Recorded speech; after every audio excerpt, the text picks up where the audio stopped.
Do your constituents back in Ohio really want to hear the message that they need fewer Christmas presents this year? I mean, he's acknowledging less supply, higher prices.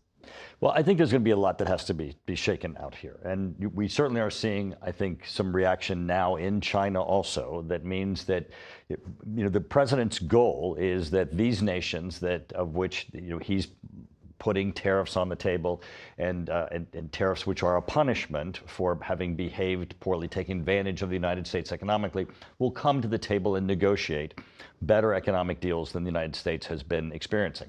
Those deals are beginning to be offered. The White House is beginning to negotiate those. China is beginning to signal that they're willing to come to the table.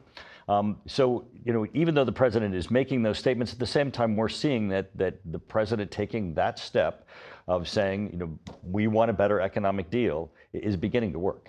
But in the meantime, China said it may restrict exports of materials used by General Dynamics, which makes tanks, including in your state of Ohio. Are you concerned that the trade war won't just impact people's purchasing of toys, but preparedness, tanks, and military readiness? I think we're all concerned of the effects on the supply chain, and certainly we've got to make certain that this works through the entire processes, and that we are concerned of the effects of the economy. I think the president's going to be looking at that. Congress is going to be looking at that.